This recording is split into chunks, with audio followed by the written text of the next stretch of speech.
pastor Jeff, privilégio, uma honra recebê-lo aqui. Convido o pastor Josberto para orar pela vida do pastor Jeff, abençoando a vida dele, e o Senhor derrame bênção e nosso coração esteja aberto para ouvir o que o Senhor tem a falar a cada um de nós nessa manhã. Aleluia. Deus abençoe você em nome de Jesus. Glória a Deus. Fiquemos em pé, ergamos as nossas mãos em direção ao pastor Jeff, e assim que a unção do Espírito Santo mais uma vez se manifesta através do pastor.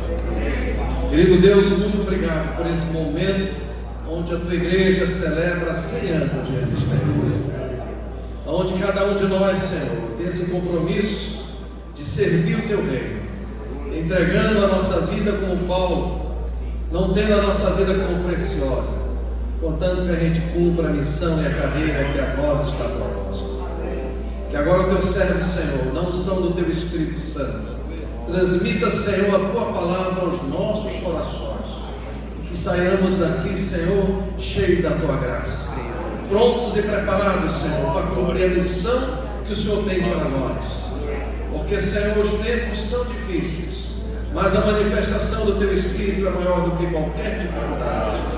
Por isso, Senhor, manifesta o teu poder através da vida do teu servo, e nos usa, Senhor, e continua nos usando para o louvor da tua glória, e que a tua palavra, Senhor, permaneça em nossos corações, e assim, Senhor, na proclamação dela, Senhor, muitas pessoas cheguem a te conhecer como Senhor e Salvador de suas vidas. Continua, Senhor, abençoando o ministério do pastor Milton, Senhor, aqui nesta igreja, juntamente com todos os pastores, que continue sendo essa bênção que é para o crescimento do teu reino. E agora, Senhor, que os nossos corações estejam abertos para ouvir o teu recado, pois nós queremos, Senhor, sair daqui edificados para a honra e glória do teu nome. Nós oramos em nome de Jesus. Amém.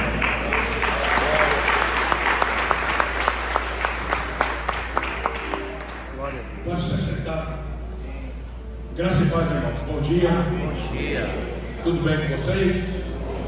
Descansaram bem? O pessoal aí que veio das extensões, de outras cidades que estão na escola. Eu sei que crente não faz bagunça. Se tem um povo comportado assim nos acampamentos, nos alojamentos, são os crentes. Então eu tenho certeza que vocês, a molecada e a moçada, dormiram tranquilo, sossegados, não dão trabalho. Igreja é tudo igual, né? E eu estou muito feliz de poder estar aqui pela segunda vez em Belém. Estive aqui quando essa igreja completou 98 anos e o pastor Milton e essa liderança tão carinhosamente me convocou, disse: quando fizer 100 anos você vai estar com a gente. Eu falei: então eu vou estar. E Deus preparou para a gente estar aqui. Eu pastoreio a mesma igreja há 23 anos. Comecei a pastorear solteiro, a primeira igreja batista em Junquerópolis, uma cidade pequena no interior de São Paulo, um povo muito simples, já na divisa com o Mato Grosso do Sul.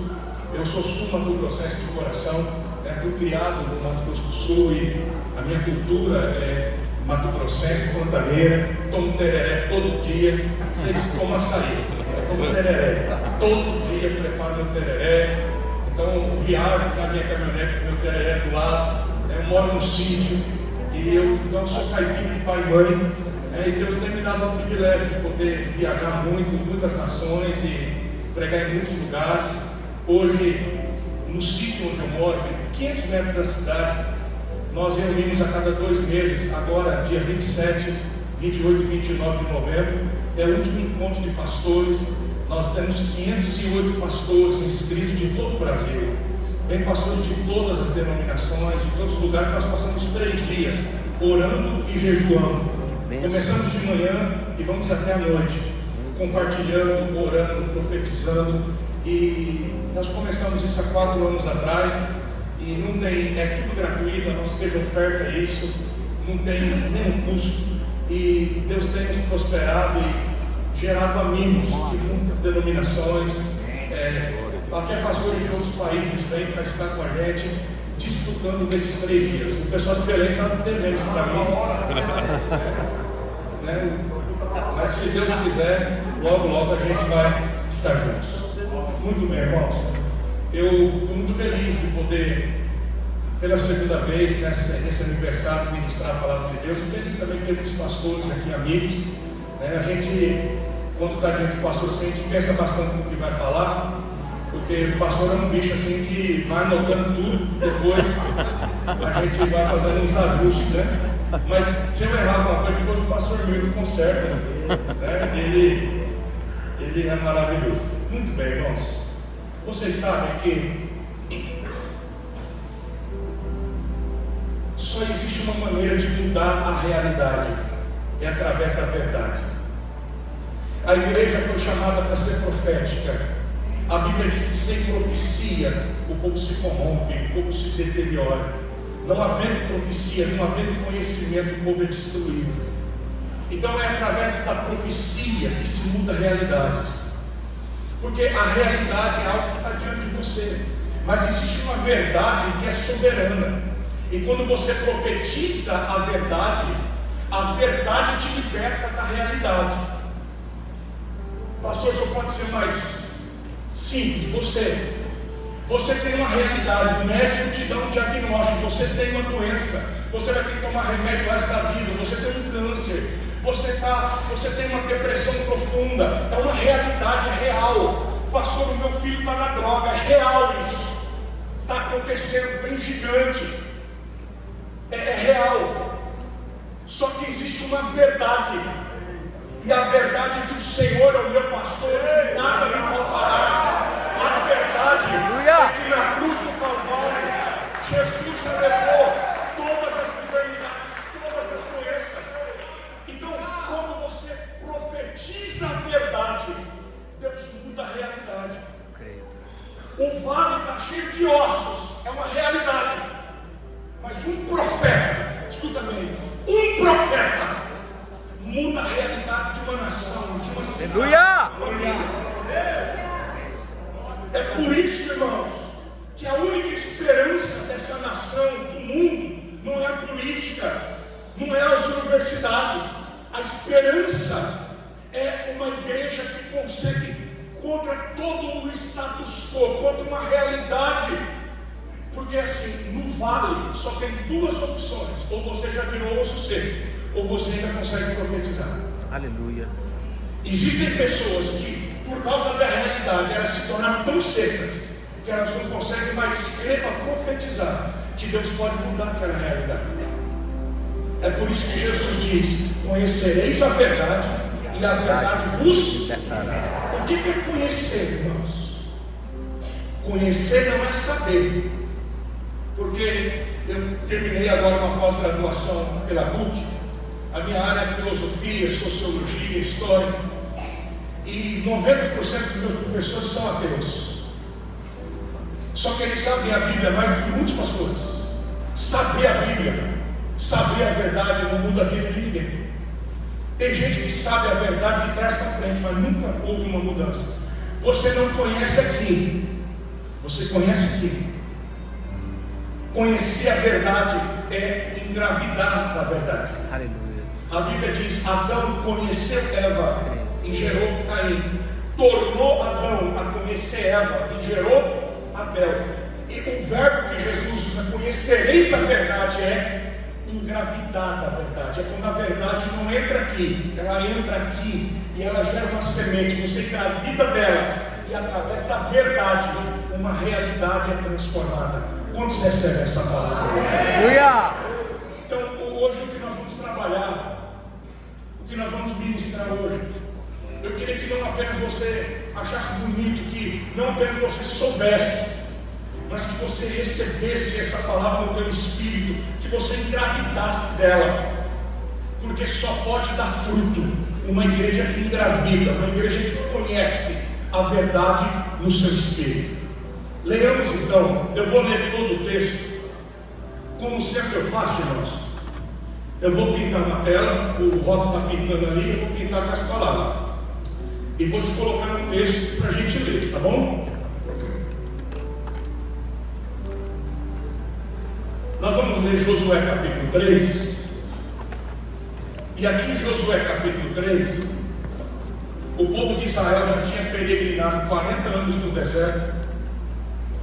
Toda aquela geração de pais que saíram do Egito com mais de 20 anos, todos haviam tombado e morrido no deserto, com exceção de Josué e Caleb.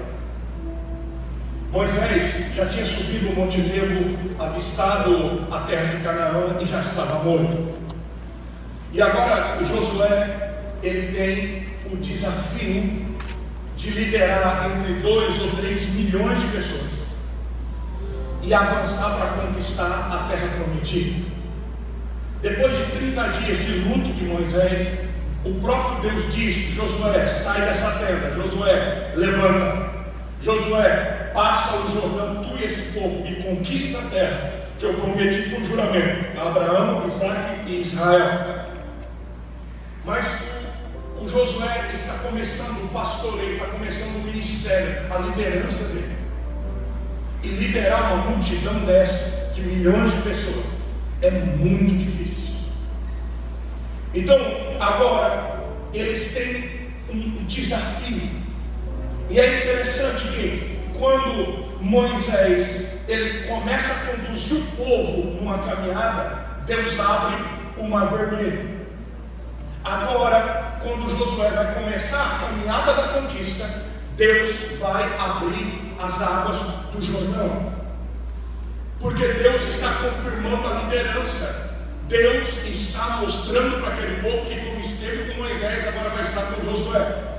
Então nós vamos ver como que isso aconteceu e vamos trazer para a nossa realidade, para o nosso tempo hoje aqui. Tudo bem? Então leiamos Josué 3, de 1 a 14. De manhã bem cedo, Josué e todos os israelitas partiram de Sitim e foram para o Jordão, onde acamparam antes de atravessar o rio. 3 dias depois, os oficiais percorreram o acampamento e deram esta ordem ao povo: quando virem a arca da aliança do Senhor, o seu Deus, os sacerdotes levitas carregando a arca, saiam das suas posições e sigam-na, mas mantenham a distância de cerca de 900 metros entre vocês e a arca. Não se aproximem, desse modo saberão que caminho seguir, pois vocês nunca passaram por lá. Josué ordenou ao povo: santifiquem-se, pois amanhã o Senhor fará maravilhas entre vocês. Diga glória a Deus. Glória a Deus. E disse aos sacerdotes: levantem a arca da aliança e passem à frente do povo. Eles a levantaram e foram à frente. Olha só. E o Senhor disse a Josué: ô Josué, hoje começarei a exaltá-lo à vista de todo Israel, para que saiba, Josué, que eu estarei com você como estive com Moisés. Portanto, você é quem dará a seguinte ordem aos sacerdotes que carregam a arca da aliança: quando chegarem às margens das águas do Jordão, parem junto ao rio. Então Josué disse aos israelitas: venham ouvir as palavras do Senhor, o seu Deus. Assim vocês saberão que o Deus vivo está no meio de vocês e que certamente expulsará diante de vocês. Presta atenção agora. Haviam 7 nações, haviam 7 povos que habitavam a terra prometida. É por isso que a terra tinha 7 frutos. É uma outra conversa. Mas observe que haviam 7 nações. Quem eram? Os cananeus, os hititas, os heveus, os fariseus, os gigazeus, os amorreus e os jebuseus. Vejam, a arca da aliança do soberano de toda a terra atravessará o Jordão à frente de vocês. Agora, escolham 12 israelitas, um de cada tribo. Quando os sacerdotes que carregam a arca do Senhor, o soberano de toda a terra, puserem os pés no Jordão, a correnteza será represada e as águas formarão uma muralha. Quando, pois, o povo desmontou o acampamento para atravessar o Jordão, os sacerdotes que carregavam a arca da aliança foram adiante. O Jordão, presta atenção, o Jordão transborda em ambas as margens quando? Na época da colheita. Assim que os sacerdotes que carregavam a arca da aliança chegaram ao Jordão, os seus pés tocaram, pisaram as águas. A correnteza que descia parou de correr e formou uma muralha a grande distância. Agora, olha para mim, não olha para a tua Bíblia, olha para mim e olha para o telão. Eu vou terminar a mensagem com isso aqui. Você precisa entender. Porque numa primeira leitura, a gente não entende o que está acontecendo. Então, presta bem atenção. A travessia do Jordão foi muito diferente da travessia do Mar Vermelho. Porque na travessia do Mar Vermelho, que está a quilômetros de extensão, hoje tem um canal de Suez que passa por baixo do mar. Mas nos dias de Moisés, quando Moisés pega o cajado, a vara, e ele toca as águas do mar, o mar não abre daqui para lá. O mar abre de lá para cá. Pastor, como é que o senhor sabe disso? Por causa do vento. A Bíblia diz que Deus fez soprar um vento oriental. O vento oriental não sopra daqui para lá, ele sopra de lá para cá. Presta atenção, para a gente entender. Quando Moisés pega a vara e toca o mar aqui, o mar lá do outro lado vem abrindo assim, ó. Abre uma porta. O povo de Israel vai. Deus pega a nuvem que está na frente e bota atrás, para que Faraó não veja e não alcance o povo. Quando Israel termina de atravessar, o que Deus faz? Fecha o mar daqui para lá, nas costas do Faraó. Quando o Faraó e os egípcios querem voltar, não dá para voltar, porque o mar que abriu aqui, ele fecha aqui. Entendeu? Agora, o Jordão não. O Jordão foi diferente. Quando os pés dos sacerdotes, os 4 sacerdotes que carregavam a arca, quando eles pisam a correnteza aqui, Deus segura a correnteza aonde, irmãos? A correnteza que descia parou de correr e formou uma muralha. Aonde, irmãos? A grande distância. Não foi aqui. Foi a grande distância perto de uma cidade chamada Adã. Então, eu estive lá, irmãos, exatamente no lugar agora, poucos meses atrás, 2 semanas da guerra eu estava lá. Nós paramos exatamente onde o povo de Israel estava acampado e já avistava do outro lado Jericó. Então presta atenção. Quando o povo de Israel está atravessando o Jordão, eles estão atravessando o Jordão e do outro lado eles já avistam, já tem a cidade de Jericó.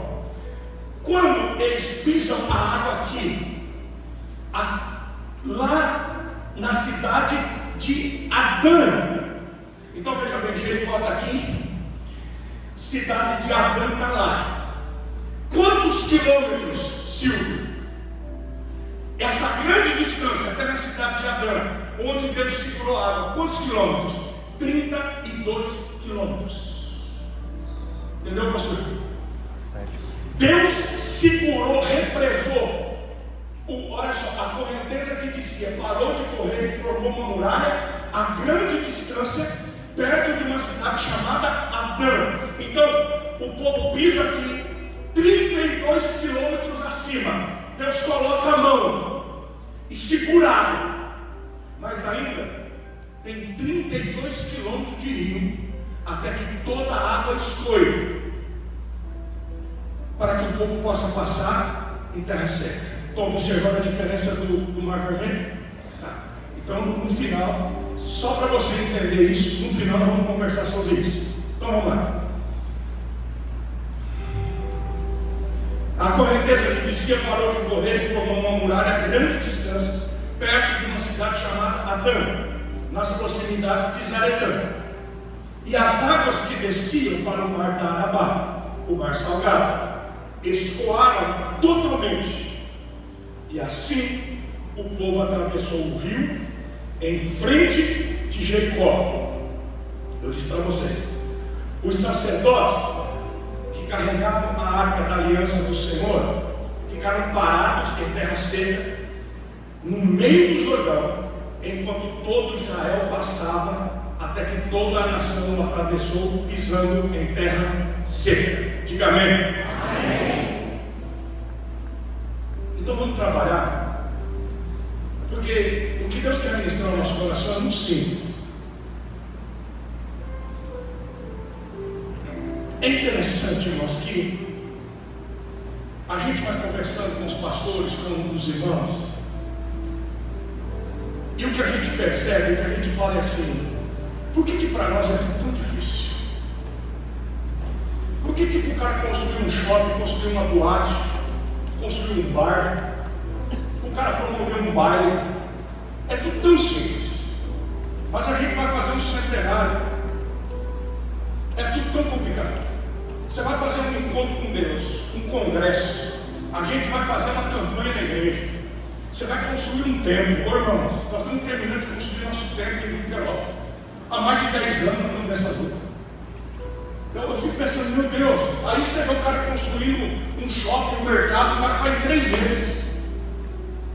Por que para nós as coisas são tão complicadas?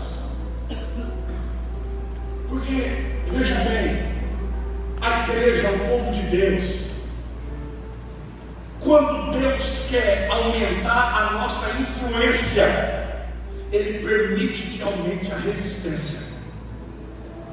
Entende isso?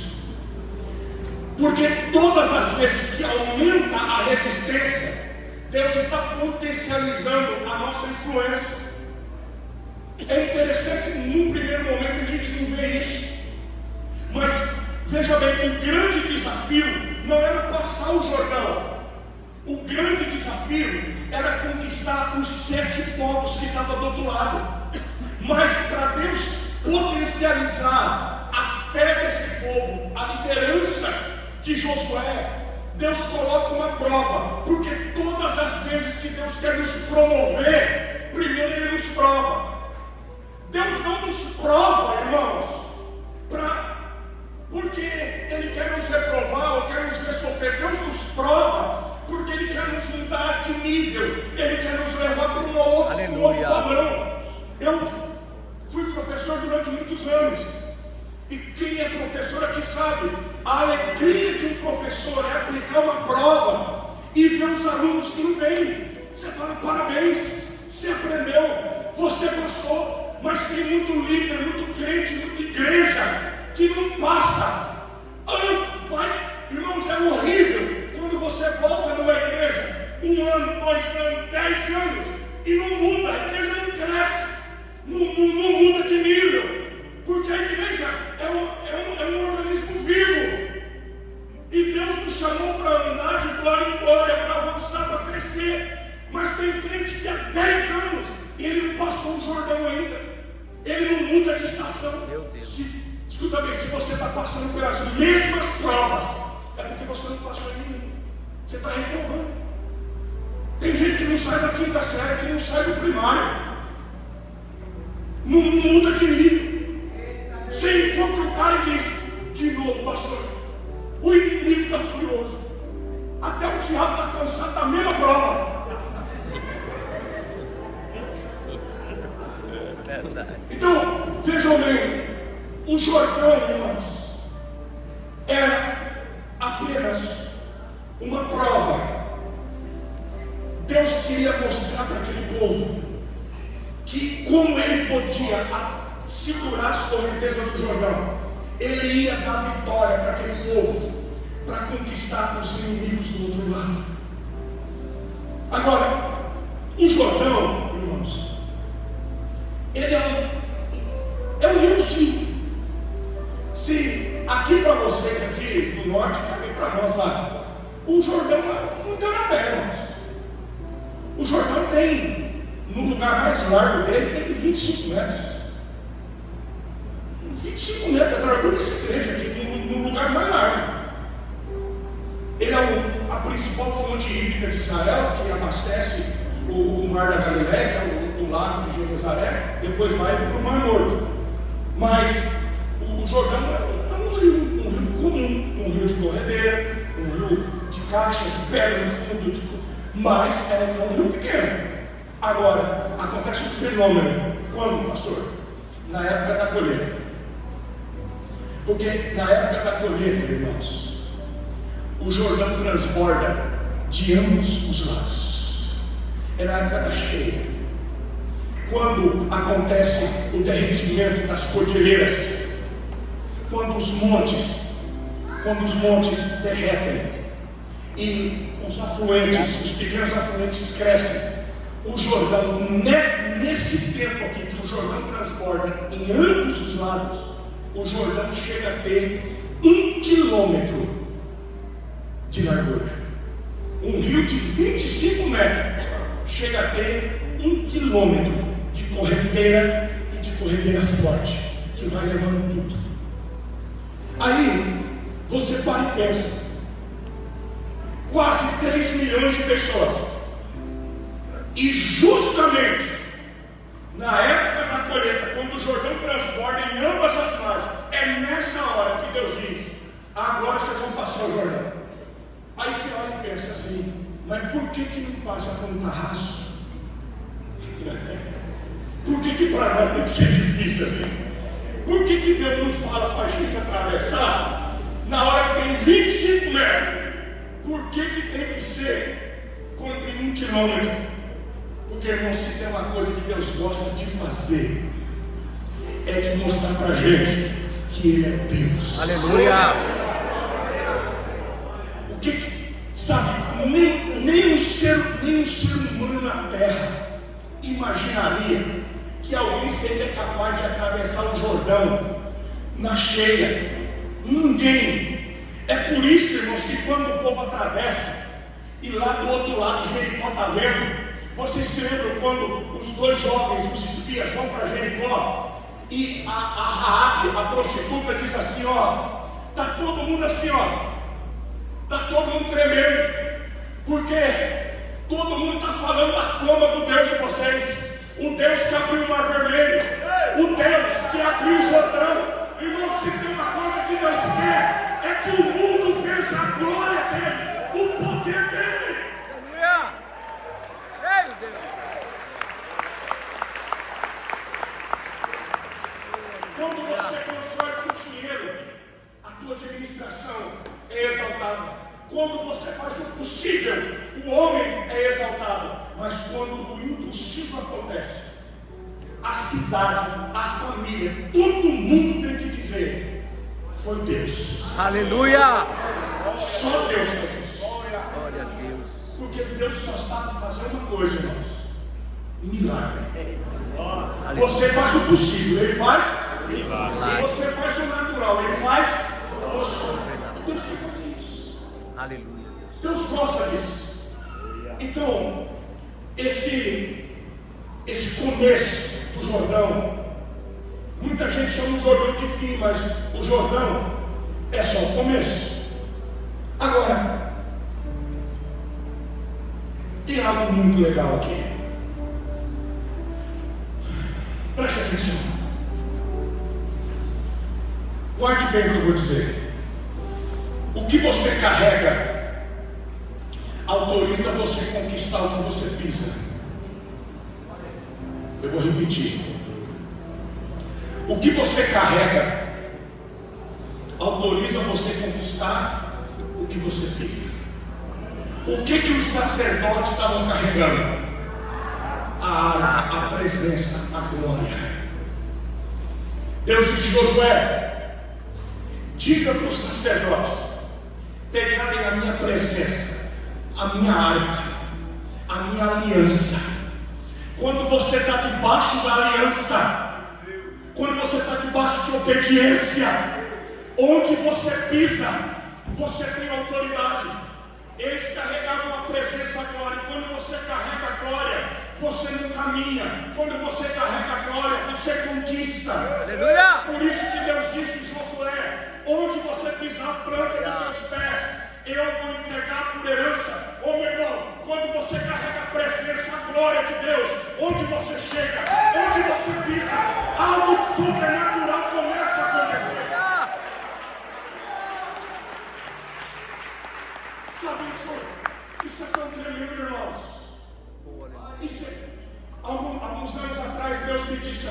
Jetro, as suas mãos têm digitais civis, mas os seus pés têm digitais espirituais. Aleluia.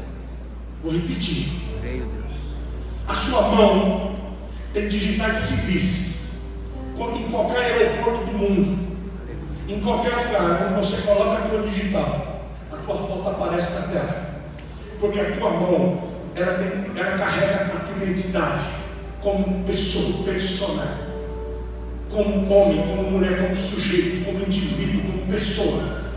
Mas os seus pés carregam uma identidade espiritual. Aleluia. Pastor, como é que o senhor sabe disso? Vou te dar a base bíblica. Deus disse a Abraão: olha a terra. Abraão, olha para o norte, para o sul, para o leste e para o oeste. Olha, Abraão, toda essa terra que você está vendo, eu dou para você e para a sua descendência por perpetuidade. Não disse? Aí Deus disse: agora, Abraão, caminha. Deus disse: agora, Abraão, caminha, pisa a terra. Aonde? No seu comprimento e na sua largura. Onde você pisar os seus pés.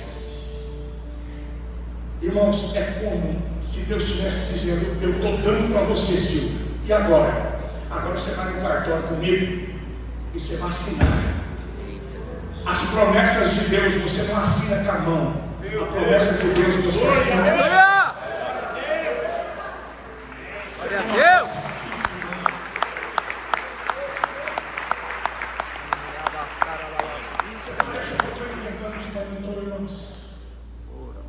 As nossas células nunca multiplicaram, nunca prosperaram tanto. Nossos líderes, coordenadores, supervisores, nós começamos a fazer marcha profética, caminhando, profetizando. A região que eu moro, pode pesquisar no Google, dá uma bugada. Eu moro na região chamada Alta Paulista de São Paulo. Era a segunda região mais pobre do estado de São Paulo, há 20 anos atrás. A minha cidade, a minha região era chamada Corredor da Fome do estado de São Paulo. 20 anos, irmãos. E quando eu fui pastorear lá, eu tinha 26 anos, eu era solteiro. E as pessoas disseram: isso é cemitério de pastor. O senhor que apresenta a convenção, nenhum pastor na igreja que eu pastorei ficou mais que 2 anos. Só teve um que já faleceu, o pastor Lauro Campos. Eu estou há 23. Agora deixa eu te dizer uma coisa: o pessoal dizia: é corredor da fome, é cemitério de pastor, igreja não cresce, é cidade de miséria, aí para passar fome, aqui não vai. Igreja não cresce, é lugar de macumba, é lugar de feitiçaria, é lugar de idolatria. Ninguém gosta de crente aqui. Região de pobreza, de miséria, de prostituição. Eu falo isso para a glória de Deus. Escuta bem: Deus começou a dar comandos para nós. Deus me disse: chefe, eu estou te dando essa terra. O que eu faço, Deus? Deus disse: comece a tomar posse, comece a pisar, vai nos trevos, vai nas cidades, vai de um lado para o outro, unge, toma posse e libera uma palavra. Ossos secos, ouvi a palavra do Senhor. 20 anos se passaram. Hoje a minha região não é o corredor da fome, é o corredor do agronegócio do estado de São Paulo. É a terceira maior cidade na educação, na saúde, a quinta em qualidade de vida. Pastor, o que é isso? Pastor Antônio chegou no Maranhão, deu 3 anos, né? 2 anos e meio. Fica de pé, pastor Antônio, para quem não te conhece aqui. Pastor Antônio começou com a gente lá no Bambu, lá no sítio onde eu moro. Pode sentar, pastor. Pastor Antônio pastoreava em São José do Rio Preto, a segunda melhor cidade do Brasil para viver. Do Brasil. Irmão, São José do Rio Preto é uma cidade coisa de cinema. Primeiro mundo. Você sabe o que é uma cidade que não tem um palmo de terra, não tem uma rua sem asfalto, sem esgoto, tudo limpo, tudo cheiro, tudo tem flor. Pensa numa cidade linda, que todo mundo quer viver. O pastor Antônio estava lá pastoreando uma igreja linda, com seus filhos. Estava no Bambu, orando e jejuando com a gente. Das 10 cidades mais pobres do Brasil, 8 estão no Maranhão. A Rede Globo fez uma reportagem de Vargem Grande. era a cidade mais pobre do Brasil. Deus disse para ele: eu quero você lá. E o pastor Antônio deixou a igreja, os filhos, os netos, ele e a esposa saíram da segunda melhor cidade do Brasil para morar na cidade mais miserável do Brasil. Meu Deus. Há 2 anos e meio.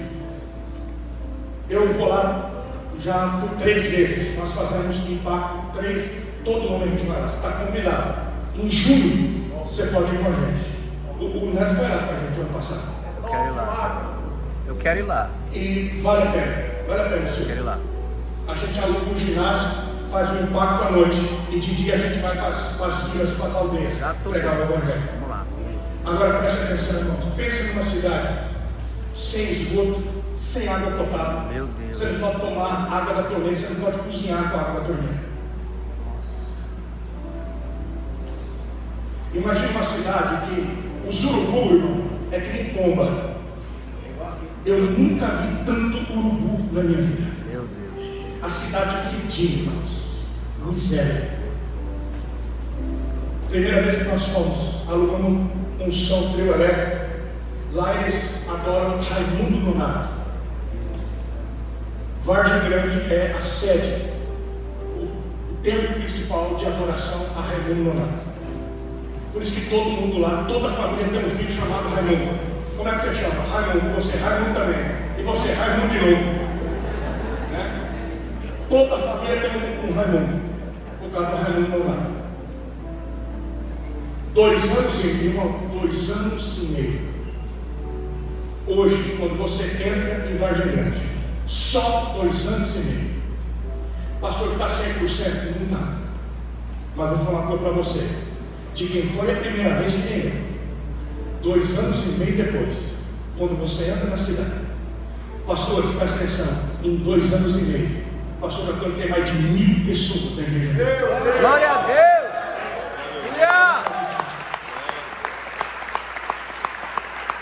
Glória a Deus. Aleluia. Não estou falando para exaltar ele, não. Você vai ver o Antônio vai pregar tarde. Antônio é caipira que nem eu. É caipira que nem eu, é gente da roça que nem eu. Mas não depende da gente, irmãos. Depende de você entender que aquilo que você carrega, eu e você, nós carregamos algo. Não é porque nós somos, é porque Ele é. Maior é aquele que está em nós. Você carrega a água, você carrega a presença. O Espírito Santo de Deus habita em você. Onde você chega, Deus chega. Creio. Onde você chega, Deus chega. Aleluia. Onde você toca. Nós estávamos no Maranhão, agora, na última agora, em junho agora desse ano, nós estamos fazendo evangelismo como é que chama lá? Não, como é que chama? Lá é o que? Como é que chama?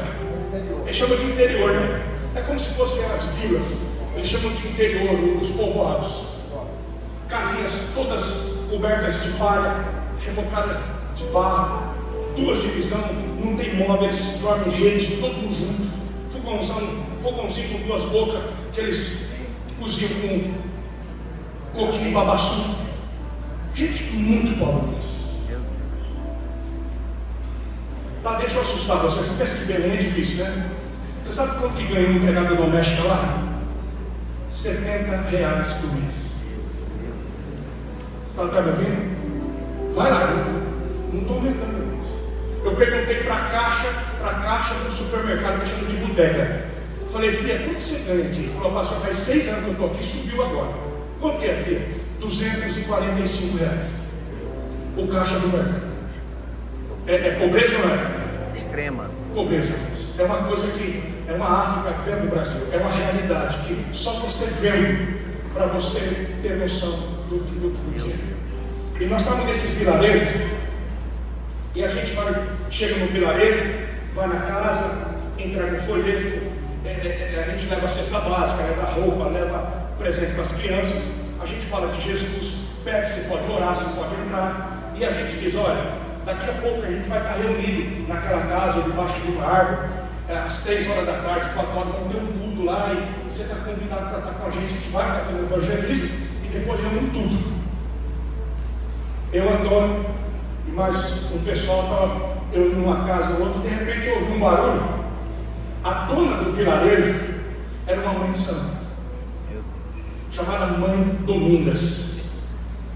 Eu devia ter trazido um vídeo para mostrar, né? Mas está no meu Instagram.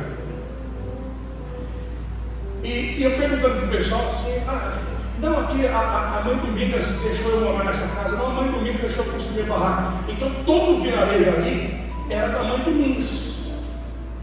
E nós começamos a orar, Deus começou a fazer milagres, coisas tremendas. E eu ouvi um barulho. Na hora que eu ouvi um barulho, tinha um centro da macumba da Mãe Domingas. Eles estavam se preparando para fazer a festa de São João, que era no final de junho. E eu ouvi aquele barulho, fui para lá. Quando cheguei lá, entrando no terreiro da Mãe Domingas, estava o pastor Antônio, com mais já um grupo, orando. A Mãe Domingas não conseguia andar, ela estava com enfermidade na perna, coisa louca, né, Antônio? Coisa horrível, a perna toda inchada, perebenta, e ela não conseguia andar sentada, e os filhos de santo dela preparando as bandeiras para a festa de São João. E pastor Antônio, pastor Josué, o Genoveva começou a orar. Eu peguei um violão, comecei a tocar. O outro já pegou um chofar, já começou a tocar. Nós invadimos o terreiro da mulher. Você imagina, um terreiro de macumba, preto velho, um altar cheio de demônio, vela acesa, e eu com o violão tocando, o cara tocando o chofar, e o outro já orando. Deus curou a perna dela na hora. Glória a Deus!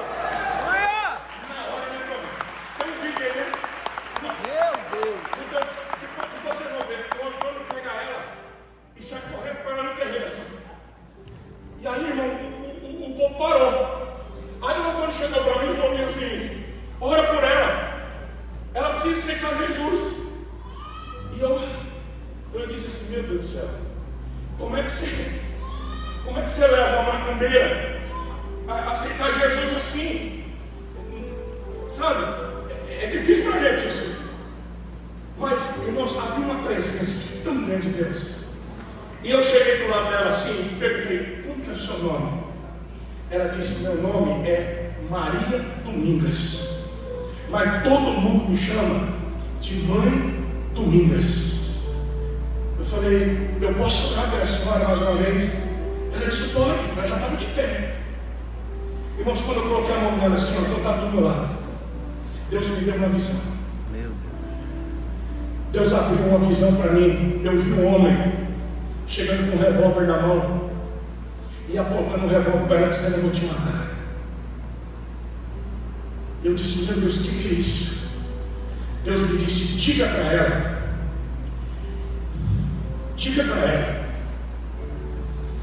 que o homem que veio aqui para tirar a vida dela, e quando ela clamou: Deus me ajuda, fui eu que livrei ela, porque eu tenho um propósito na vida dela. Aleluia!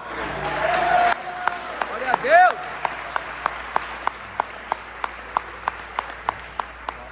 Eu disse: dona Domingas, Deus está me dando uma visão. Eu vejo um homem com a arma na mão entrando aqui, apontando o revólver para te matar. Ela olhou para mim e disse: ele veio semana passada aqui para me matar. Eu falei: pois Deus me mandou te dizer que ele ouviu o teu clamor e foi ele que te livrou. Irmãos, aquilo desarmou a mulher.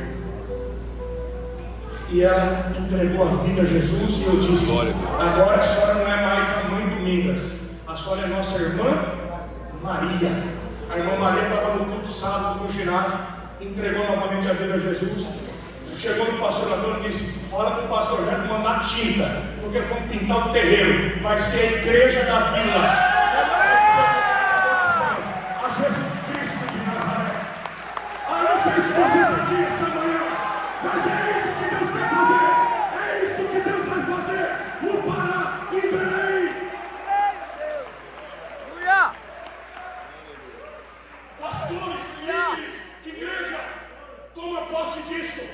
Quando você carrega a presença, maior é aquele que está em nós do que aquele que está no mundo. Você vai pisar serpente, escorpião, todo o poder do diabo. A igreja foi chamada para pisar em serpentes e escorpiões para pisar lá dentro do inferno. Creio, Deus. É hora de nós sairmos das quatro paredes. É hora de nós sairmos do aconchego dos nossos templos.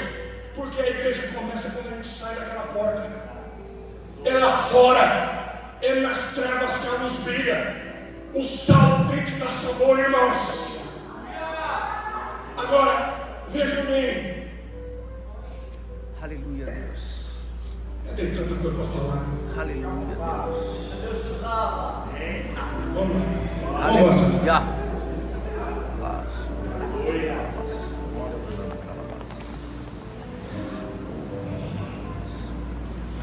Os sacerdotes, eles carregam a arca e eles pisam na água. Mas tinha 32 quilômetros de água para esgotar. E Deus disse: eles vão parar no meio do Jordão e vão ficar parados até que toda a água escorra e Israel passe em terra seca.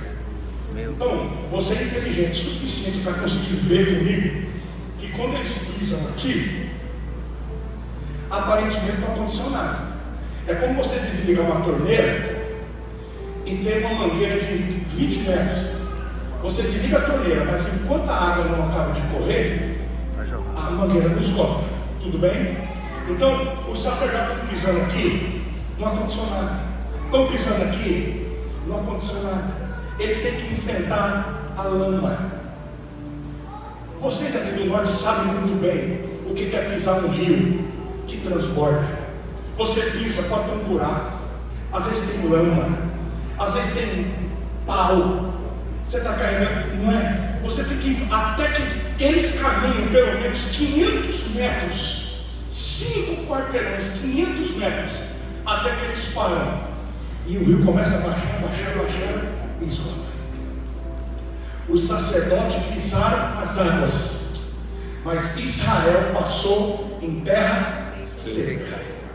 Agora preste bem atenção. Pastor, na igreja só tem 2 tipos de gente. Só 2.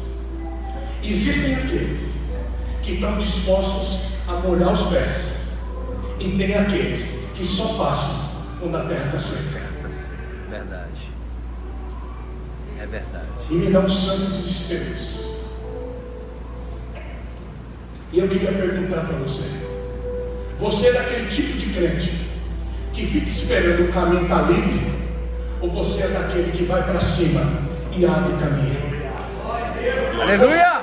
Você é daqueles crentes. Cima. Você é daqueles crentes que olha para o teu pastor e diz: é um centenário? É. Vai ter corredeira, vai ter lama, vai ter guerra. E aí? Vamos para cima, pastor. Você vai pisar, vamos pisar. Você vai enfrentar, vamos enfrentar. Você é daquele que pisa na lama e enfrenta a correnteza? Ou você é daquele que espera a primeira correnteza passar?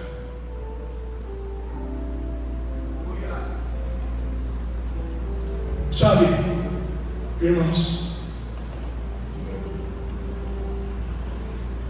eu tenho muita preocupação com a igreja, que dá tudo certo para eles. Eu tenho muita preocupação quando um pastor diz assim: graças a Deus, nós estamos tranquilos. Eu não sei o que é isso, irmão, na minha vida. Porque, veja bem, se o teu pastor não está sendo perseguido e criticado, ele está seguindo outra pessoa, mas Jesus ele não está. Porque Jesus disse: se vocês quiserem me seguir, vocês vão ser odiados pelo mundo, vão falar mal de vocês, vão perseguir vocês. Se perseguir os profetas, vão perseguir vocês também, vão falar mal da igreja. Ô meu irmão, não adianta a gente ficar preocupado com a mídia, com rede social. Eu já fui chamado de ladrão, de pedófilo, de adúltero. A nossa igreja tomou 7 processos criminais por causa de vizinhos. Eu sei que é sentar na frente de um promotor e ser acusado criminalmente por causa de perturbação, por causa de som, por causa da nossa construção. Nosso prédio tem 6 andares. Você imagina isso no centro da cidade com vizinhança. sei que é um vizinho, vão apontar o dedo e dizer assim: eu vou bater na sua cara, de xingar a esposa, de ser exposto. E eu não estou falando isso para me defender, porque ninguém quer sofrer isso. Muitas noites eu não dormi, eu adoeci, eu fiquei doente.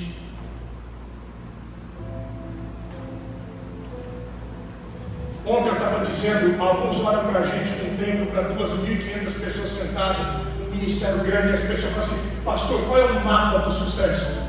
Eu digo assim: olha para as minhas cicatrizes, porque as cicatrizes do sucesso de Paulo eram as marcas que ele carregava no corpo.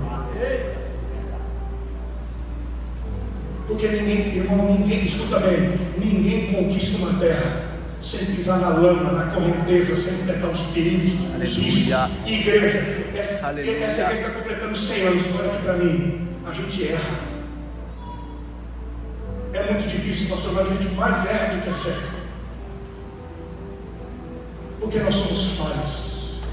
Não tem pastor que acerta tudo.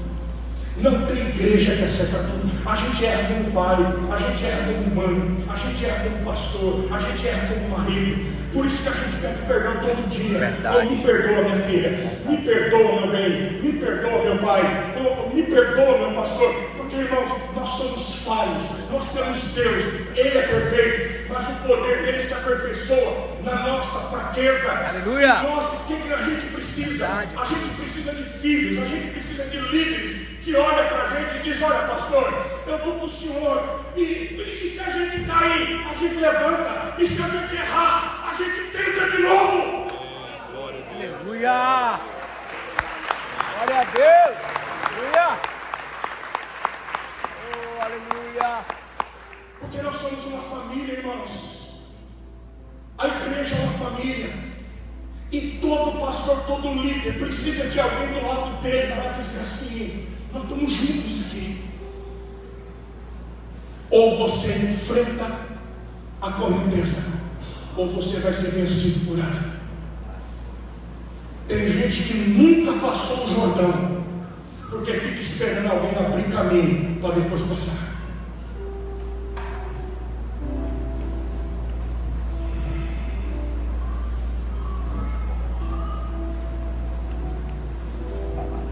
A inundação traz uma notícia: a colheita está chegando.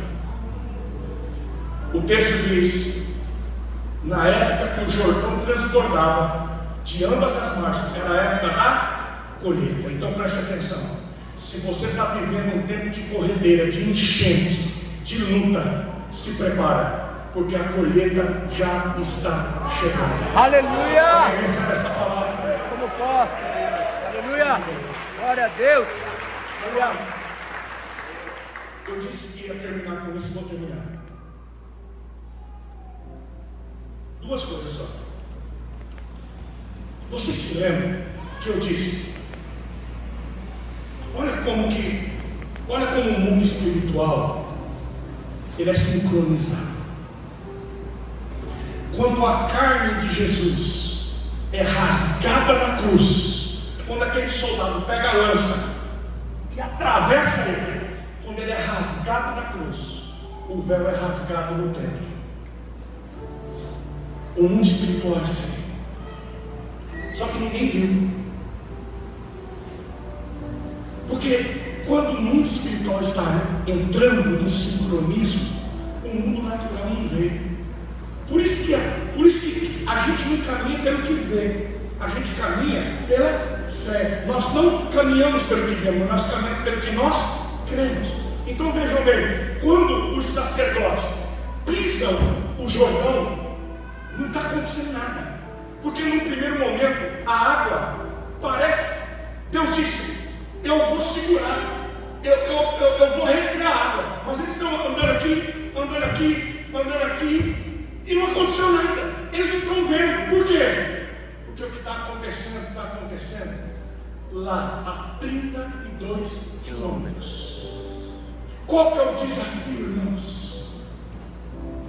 É continuar pela fé, ainda que você não sinta e não veja, Porque quando eles colocam o pé aqui, a mão de Deus está agindo lá. Aleluia. Creio. Vou dar um terceiro para você. Vocês se lembram de Abraão? Aleluia. Deus disse a Abraão: Creio. pega o seu filho, o filho que você tanto ama, vá para Moriá, eu vou te mostrar um monte. Eu quero que você entregue o seu filho em sacrifício, em holocausto para mim. A Bíblia diz que naquela madrugada, Abraão pega Isaac, 3 dias eles caminham. Imagina os 3 dias difíceis. E eles caminham. Quando eles avistam Moriá, Deus disse: é lá, Abraão. Deus disse para os 2 servos: fiquem aqui, eu e o menino subiremos para adorar, depois voltaremos. Irmãos, Isaac já era um rapaz. Não era um menino mais, ele já era um rapaz. Ele já está carregando a lenha. E o Isaac está acostumado a sacrificar com Abraão, porque Abraão era um consultor de Abraão. E o Isaac está vendo que está faltando uma peça do quebra-cabeça.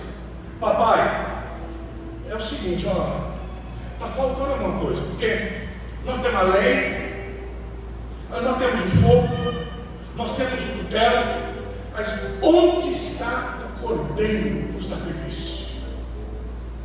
E Abraão profetiza: Deus proverá para si o cordeiro, meu filho. E eles sobem Moriá. E quando sobem, Abraão prepara o altar, prepara a lenha, olha para Isaac e diz: é você, filho. E ele amarra Isaac. Isaac se entrega. É uma figura de Cristo.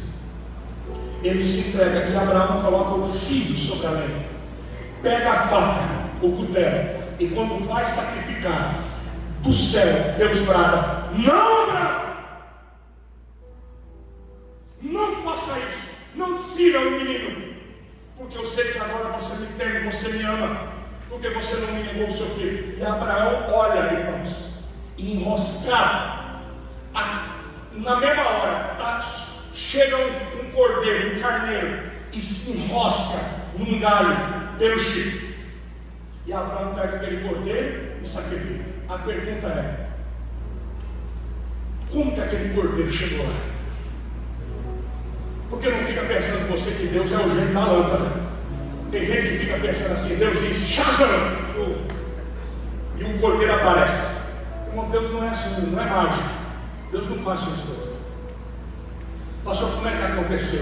Eu vou te dizer exatamente o que aconteceu.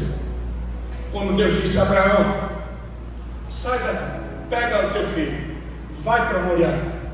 Quando Abraão pega Isaac, Milton, presta atenção. Quando Abraão dá o primeiro passo aqui, do outro lado da montanha, do outro lado de Moriá, Deus dá ordem a um cordeiro. Quando Abraão dá um passo aqui, o cordeiro dá um passo lá. Abraão não está vendo que do outro lado já está chegando a provisão, a bênção, o cordeiro. Mas a bênção está caminhando de encontro com ele. Cada passo de obediência é um passo que a provisão está chegando ao encontro dele. Meu Deus. Se Abraão não tivesse chegado lá em cima e não tivesse obedecido, ele nunca teria visto e recebido a provisão de Deus. Igreja, preste atenção. Quando você recebe uma palavra de Deus, quando Deus te dá uma ordem, quando você recebe uma promessa, eu quero que você saia daqui, você vai voltar para a tua cidade, para a tua igreja, e você vai crer que nenhuma palavra de Deus cai por terra. Quando Ele diz, Ele não é homem para que minta, nem filho do homem para que se arrependa. Quando você dá um passo aqui, a resposta já está chegando do outro lado. A mão de Deus já está se movendo em seu favor.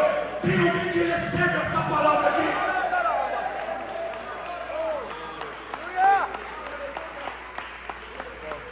Um dia, Elias disse para Acabe: sobe, come e bebe, porque eu já estou ouvindo o ruído de uma chuva abundante.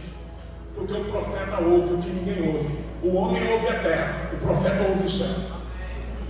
Por isso que tem muita gente que só escuta a rede social, é a Rede Globo, mas não escuta, para de ouvir a terra e começa a ouvir o que o céu está falando. Aleluia. Irmãos, eu não quero saber o que o diabo está fazendo. Eu quero saber o que Deus vai fazer. Aleluia. Tem gente especialista no Satanás. Irmão, tem gente especialista no que o diabo está fazendo. Eu não quero saber o que o diabo está fazendo. Irmão, tem gente especialista em nome de demônio. Jesus não sabia nem o nome do demônio, porque ele olha para o demônio de Gadara e diz: qual é o seu nome? Legião. Irmão, Jesus não sabia o nome do demônio. Tem pastor que sabe tudo o que os demônios fazem, mas não está sabendo o que Deus está fazendo. Então eu quero ser especialista no céu. Eu quero ouvir o som do céu. Sobe, Acabe, come e bebe, porque eu estou ouvindo. Acabe vai fazer churrasco. Elias vai para o Monte Carmelo, bota a cabeça no meio das pernas. Era a posição que as mulheres judias davam à luz. As mulheres judias pariam, davam à luz assim. Elias está gerando. Ele clama 7 vezes, o moço vai na 7ª vez. Ele diz: eu vejo uma pequena nuvem do tamanho da mão de um homem. E o Elias diz: corre, diz para cá, desce depressa, porque senão a chuva pega ele. Só tem uma pequena nuvem. Do tamanho de quem, irmãos? Não era a mão de um homem, era a mão de Deus que estava trazendo a chuva. Era a mão de Deus que estava trazendo a resposta. Porque quando você ora aqui, a mão de Deus está agindo lá. Você está aqui agora em Belém, o teu pé está pisando aqui, mas Deus está agindo lá, na tua cidade, na tua casa. Você clama aqui, mas Deus está agindo nos seus filhos, no seu casamento, na sua casa, na sua igreja. Aleluia. Creio, Deus. Um dia os discípulos estavam no barco, e o barco estava para afundar na tempestade. Aleluia, Deus. Jesus estava orando no monte. Era 3 horas da manhã. E os discípulos estão desesperados porque o barco vai afundar. E Jesus vem caminhando sobre as ondas. Lembra disso? Mas é noite, tempestade. E os discípulos olham de longe, pensam que é um fantasma.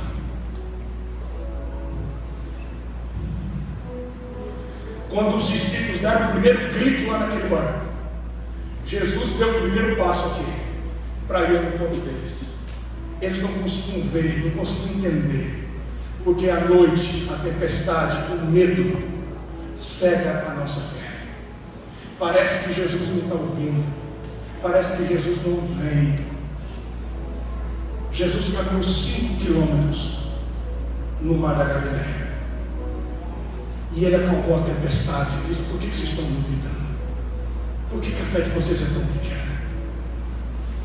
Quando você está no barco, quando você está no meio da tempestade, você clama, Jesus já está vindo em teu socorro.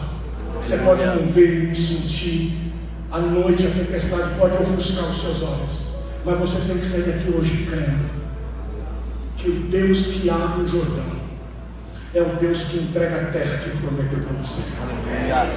Em último lugar, para nós orarmos, quando eu estava meditando nessa palavra,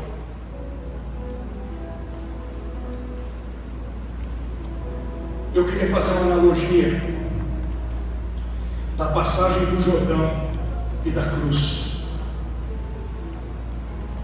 Porque há 2.000 anos atrás, mais ou menos, 2.000 anos atrás, o mundo estava vivendo uma enchente.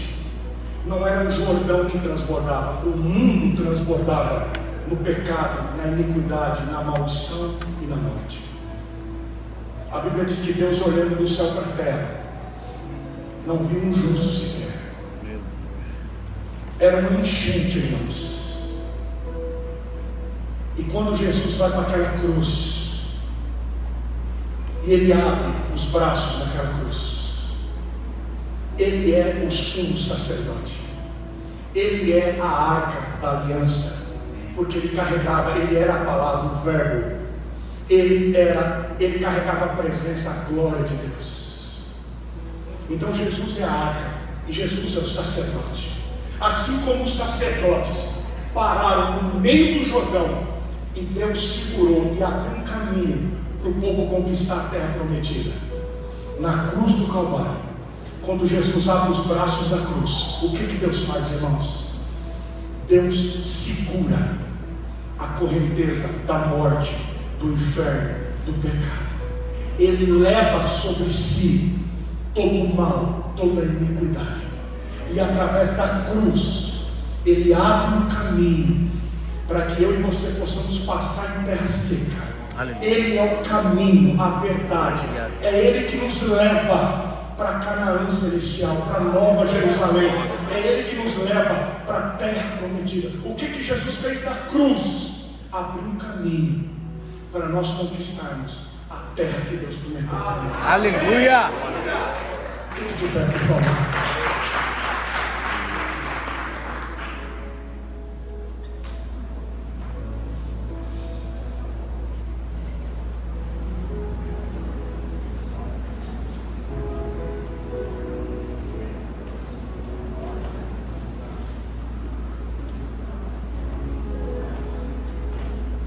Eu queria orar com você. Eu falei para o pessoal para cantar uma música do Voz da Verdade, que eu sou caipira.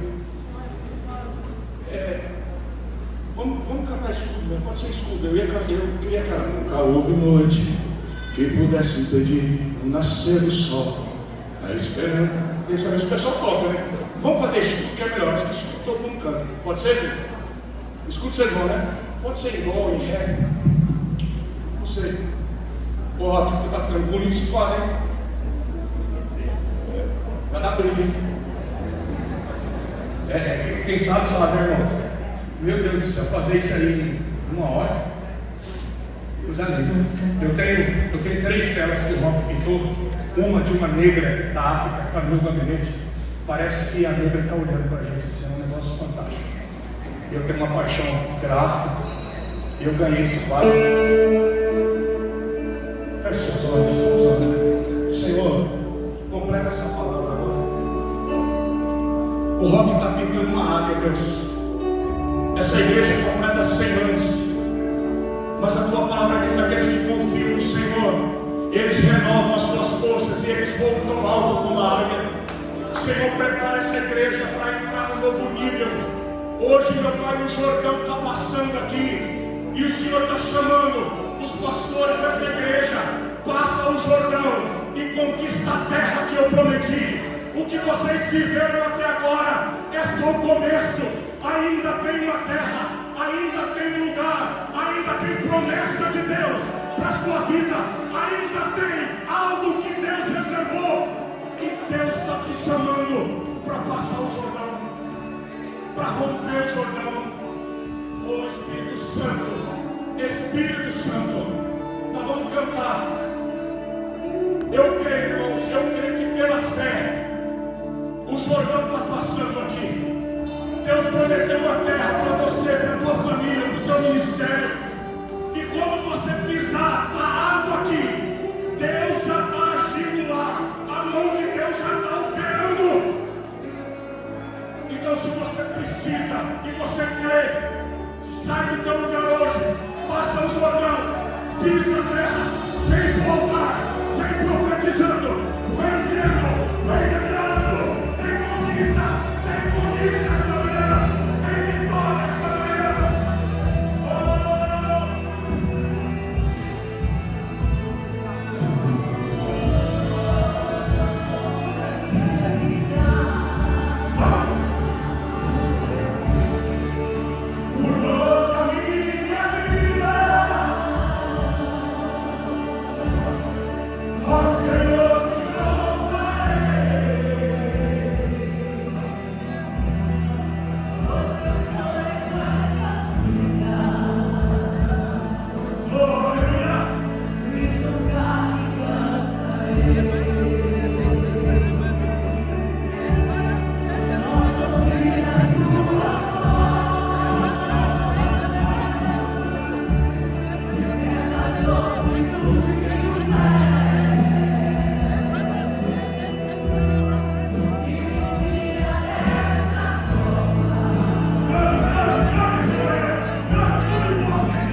Nos próximos 7 anos eu profetizo que Pará vai viver o maior avivamento.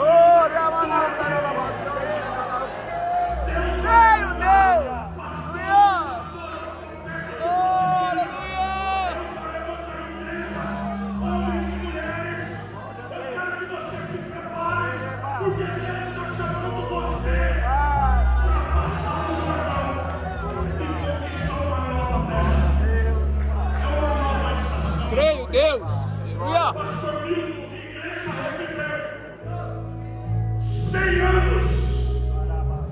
Mas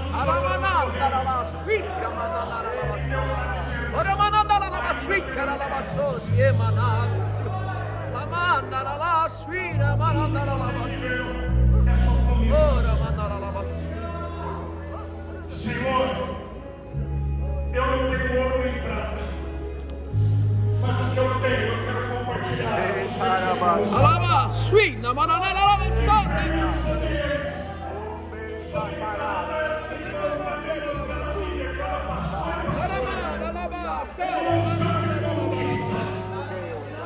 Pai, hoje nós vamos sair daqui carregando a arca.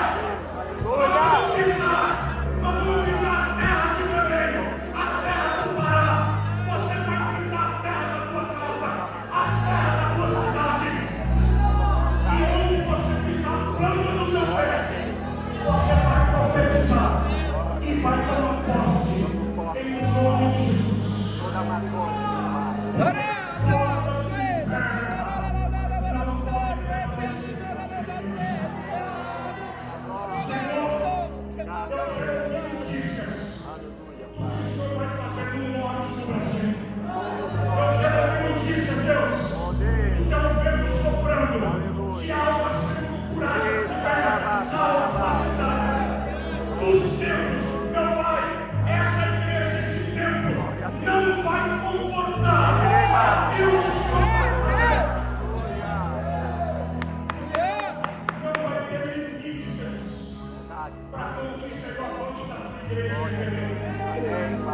Não só na reviver, Senhor, mas que seja em cada lugar onde teu nome é adorado nesse espírito.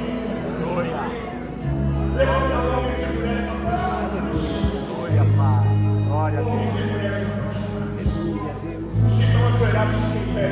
Aleluia. Eu queria que você segurasse a mão do Senhor. Nós vamos ter que terminar. Aleluia, Deus. Glória a Deus. Aleluia. Olha aqui para mim. Aleluia. Olha aqui para mim. Todo sonho, todo projeto que Deus coloca no teu coração, aos olhos humanos, é impossível. É verdade. É verdade. Pastor, pastora, os sonhos que Deus coloca parecem loucura. Porque o que Deus pensa sobre nós ainda nem chegou aqui. O que Deus tem para nós. Eita glória. Ei, Deus. Aramandarala, suíra, manalabassou. Aramanalabassou, manalabassara,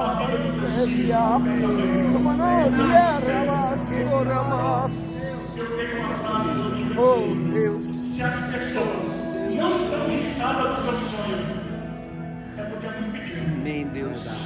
Creio, Deus. Os irmãos de José estavam risados do sonho. Verdade. Quando Deus coloca um sonho no nosso coração, Senhor, as pessoas estão risadas da gente. Verdade. Só para dois irmãos. Aquele que coloca um sonho é fiel para cumprir. Glória a Deus. Você vai viver. Aleluia. Cada sonho que Deus vai colocar. Creio, Deus. Não vai ter limites para Deus. Deus está levando um sonho agora aqui. Aquilo que parecia. Aquilo que parecia.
Amém. Vamos juntos. Obrigado. Obrigado. Obrigado por honrar Jesus. Muito obrigado. Obrigado. Deus abençoe. Obrigado. Bom, gente, quero em primeiro lugar agradecer a Deus por essa oportunidade. Agradecer ao pastor Milton pelo convite. Agradecer ao pastor Milton que também está aqui. Agradecer ao pastor Jeto, pastor Antônio. Agradecer a toda essa congregação pelo convite. Essa palavra foi profética do pastor Jeto para todos nós aqui. 100 anos de história da Igreja Batista Reviver. E 100 anos é algo assim, realmente incrível. Pastor Milton, que palavra, que mensagem. Meu Deus, virou uma chave. É um tempo profético, um tempo novo, um tempo e um ambiente profético. E um portal foi aberto na manhã de hoje. Foi algo tremendo, sobrenatural, céu aberto, um fluir, um derramar sobrenatural da glória de Deus.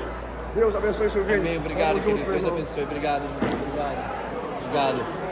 Gente, então é isso. Aqui a gente vai encerrando. Que Deus abençoe essa congregação. Que Deus abençoe cada um dos membros dessa igreja. E que venham mais 100 anos. A gente não sabe quando Jesus volta, mas até Jesus voltar, essa igreja aqui seja abençoado e abençoe a vida de milhares e milhares de pessoas, saindo aqui de Belém do Pará para todo o Brasil e o mundo inteiro. Parabéns, Igreja Batista Reviver. Deus abençoe a todos hoje e sempre. Muito obrigado. Feliz de poder participar da festa de 100 anos. Deus abençoe.